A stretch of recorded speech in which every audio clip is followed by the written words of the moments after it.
It's a college basketball review. It's just turning midnight on the East Coast to Tuesday, January 5th, 2021. And boy, have I got a treat for you guys. I spent the last hour actually after I got some other work done, and then I spent the last hour messing with this because I kind of got excited after I started messing around with this. So watch what's going on. All right. So I worked on the point projections. I did a lot of work on the projected score, and I did some things comparing team stats for players. Did a lot of work to try to make this thing as easy to mess around with as possible. And here's what I found out using just players and how many points they score as the guide, not using any of the other categories because it's too complicated for me to figure that out right now. And the points seem to be working pretty well, actually.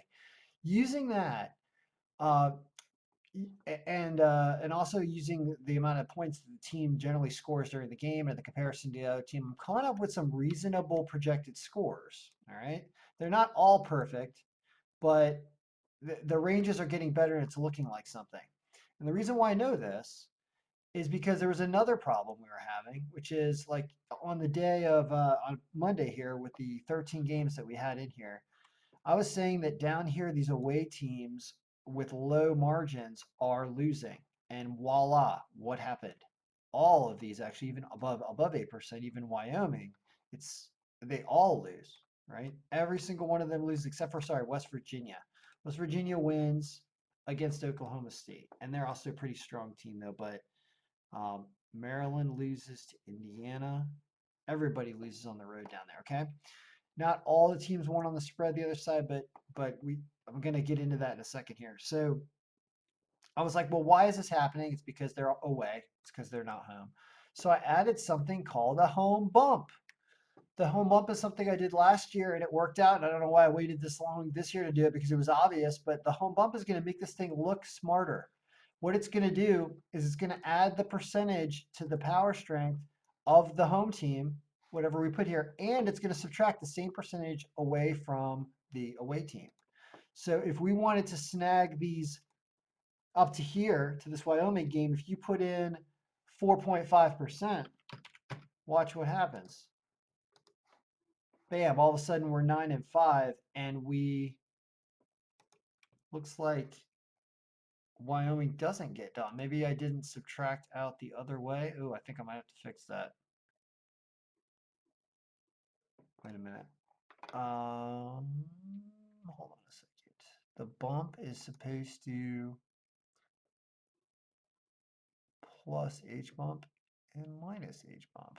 F2 minus F. What this is doing is it's comparing the two power percentages. And it's supposed to do that right. If it's away, if it's home. I think it's working. I'll have to double check. So what, we trying to put up 9%? I understand why that didn't move faster. That makes it 10-4. And notice it picks a lot of home teams. And it brings up some home teams that lost. Oklahoma State was already up there. Bring this thing down to what, 7%? I mean, you can start messing around with it really. I thought 4% was the way to go.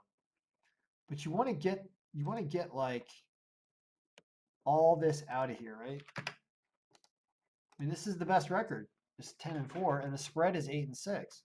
That's something else I'm going to talk. So maybe it's 9 or 10%. Actually, I think the bump was almost 10%, but that works. Now let's start looking at other days. Okay. Here, are you kidding? You go 18-2 with a 9% bump. What did it used to be? It was 17-3. Although, because we've redone all the percentages and stats. Is that what's going on here?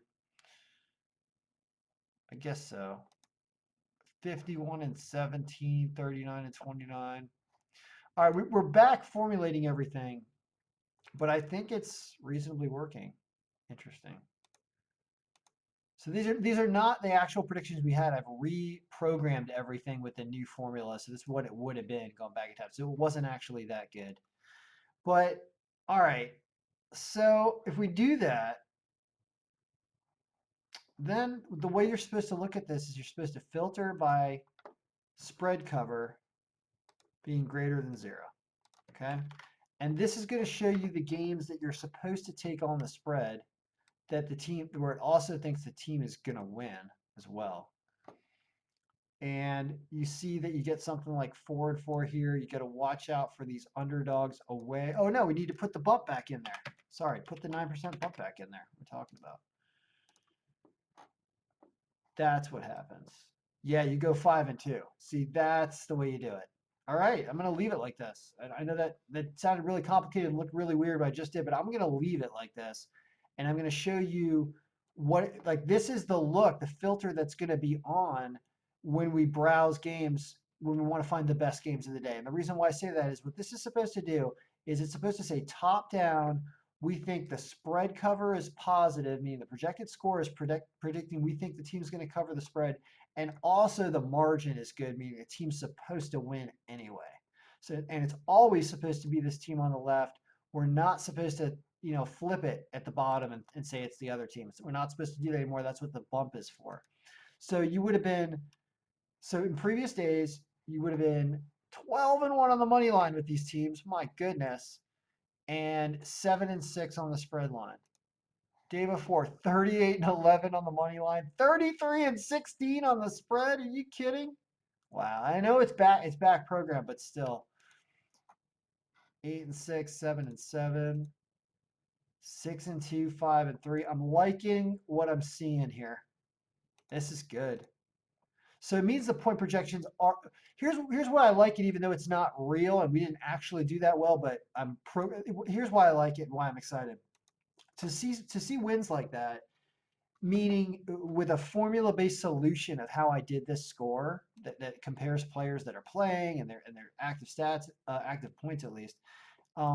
When you're doing that, to get that to be so right so frequently is fantastic. That means it's probably somewhat determinate, and that is cool. All right, so that being said, 7 minutes in. Uh, that being said, let's look at today. So Tuesday's games, what it's saying to do with the filter on, that filter that was just the two filters that are filtering margin and spread cover. Well, they only have 2 games. Dayton only has 2 games. Sorry, Fordham only has 2 games. So really, you should remove that also. We should remove everybody who has just 2 games. Get rid of them too. It leaves you with this, and it says that it thinks that Ohio at home will cover this 15.5 points. It thinks Texas Tech will cover their 15.5 points. I know it's a little distorted, but it's supposedly doing the right thing, even though it's distorted.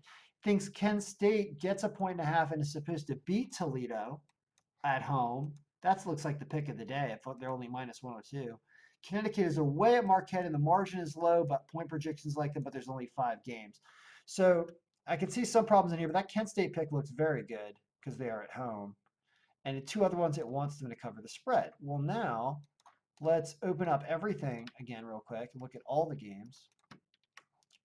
It will obviously yield us some things that we don't want to mess with because we don't have enough information, but it's okay. All the games end up saying, because we've got this 9% home bump in here, and we still have a bunch of away teams squeaking up at the top. Now that is fascinating. So if this bump was 0 and we didn't bump the home teams up at all, we end up with moving all, see this wave of teams, this chunk of teams that moved up, you're going to see it move down here. And these home teams are going to move up when I do this. Let's do a 5% bump. Let's see what happens there. They just sneak up, and you still have some of these away teams. Wow, and another away team crops up, and the homes go up higher. So without a bump, I know what I'm doing here is I'm just messing around with how much of an advantage the home team has. So with no advantage with the extra home team, Kent State still wins, which is why I said it's a good pick against Toledo. Look, we think they're covering the spread by 19 points, and you get a 1.5. That really does look like the pick of the day. But I like this. This is supposedly the way to go because home teams do that much better. Still has a wave of away teams. So this is telling me that these are actually really good lines for these teams on the road.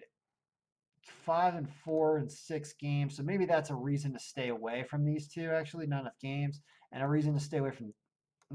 This one's just really close, but North Carolina probably beats Miami of Florida. Doesn't like it by point projections though. I don't know. You'll have to analyze this yourself. It's all going to show up in the Google sheet, game by game, and it's going to look like it is here in the cube. But that is, I'm excited. No, this is cool. I'm really happy with what it's doing. So yeah, Kent State certainly, and don't worry about this Dayton Fordham game because there's only 2 games played. But all right, guys, good luck everybody. That's the update for Tuesday the 5th. I'll back to payroll work and a bunch of other stuff, but I think it was a pretty good day today. I know that some stuff won, but whatever. All right, good luck everybody.